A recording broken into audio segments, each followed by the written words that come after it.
Hey guys, it's Drew. So, on this channel, I mainly talk about music, art, and life. In a previous video, I made the statement that claiming authenticity is the least authentic thing you can do. And I just feel like I want to talk about that a little more. The reason why I want to talk about it more is because I feel like now, in this current time, everyone wants to be like super authentic and I don't blame them. Who doesn't want to be perceived as authentic? But I do feel there's maybe a little of conflict of interest when it comes to the reasons why people want to be perceived as authentic. The biggest example I can think of, and maybe you're thinking about it as well, is the idea of brands, like brands of things and products that want to be perceived as authentic in order to sell said products or things. And I notice this in two ways especially. One being like their social media presence. These like million, probably $1 billion companies are trying to act like one of us almost, right? In the way that they post on social media. There's a whole thing like nearly, oh my god, 10 years ago where like the Wendy's Twitter account would just roast people. And I will say, it was like funny and novel at the time, but now everyone's trying to do that in terms of these companies that are, on the same level as Wendy's. And I said there are two ways I see this. The second one is the ads that I get. And I mean, okay, look, I hate ads. I cannot stand ads because they really, really suck. And I always keep seeing the same ones. At least with like cable television, you'd get a variety of ads throughout whatever time you watch. Like maybe you get some repeat ads, but I swear to God, like on Netflix, now that they show ads, it's just like the same 3 ads I get repeatedly shown. And I just have to sit through it every single time. I mean, if they're gonna steal my data, they might as well make ads, or like show me ads that are, 1, varied, and 2, like stuff I'd actually maybe care about.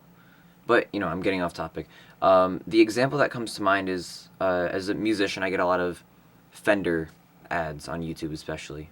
And these ads, presumably with a, significant budget, like an easy $20,000, probably more, I have no clue, but these ad campaigns that are just so significantly expensive to run, they create their, like, ad videos to look like just regular old vertical video short form videos, if that makes sense. The ones that Fender do are especially obnoxious because they hire some poor actor that, probably doesn't really care, and they make them do like an unboxing kind of thing because, unboxing videos are a thing. And well, actually, that's all I can tell you because I skipped those ads the second that button pops up. And the reason why they do that is, what I said in the beginning, and they want to appear as like one of us type of thing. But at least for me, like, I feel like I can see right through that. There is, like, no value in that kind of advertisement for me. I guess then you'd ask maybe, what is an advertisement that would work on me? Well, actually, I don't know, because I hate ads, like I said. But it's probably the ones that, like, I'm already in the market for something, and then the ad just shows up. But anyways, I can almost guarantee that in the boardrooms of these companies, whether it's Wendy's or Fender or whatever company, some guy or girl in a suit was like, alright, we need to appear more authentic so these kids will buy our stuff. I can almost guarantee that they use that word, authentic, in order to help their marketing. But authenticity, I don't think works like that. You can't say you're authentic and expect people to believe you. I was almost going to say, like, you have to walk the talk. But, like, you can't even talk it because the moment you talk it, that just drops all authenticity, like actual authenticity that you might have had. I mean, think about hypothetically, someone walks up to you, someone that you, like, maybe even know pretty well, and they tell you, just in conversation or whatever, yeah, I'm an authentic person. Like, ugh, that's kind of cringe. That feels not right. For some reason, it just doesn't feel right to say that. It's kind of like claiming aura. I said this in the last video as well, or whatever video ago.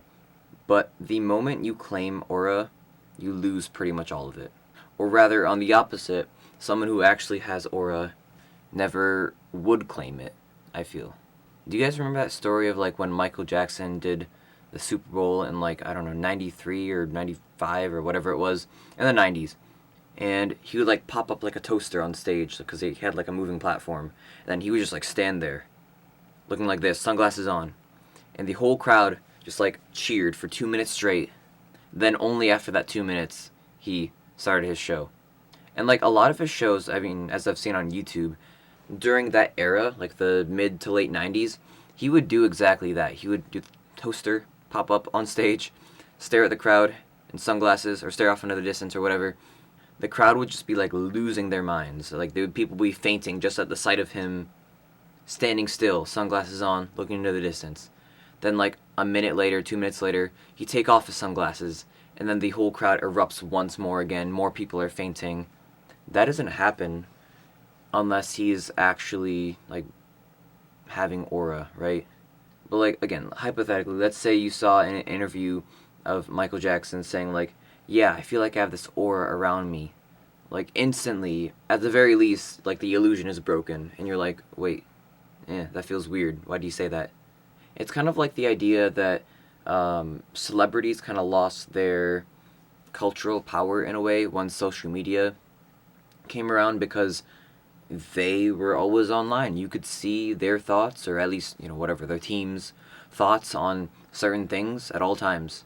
Versus before then, the only times you would see these famous figures was like in the movies, or in a concert, or on the album, or in public, in a talk show setting would be the only time you'd see like these kinds of celebrities as people.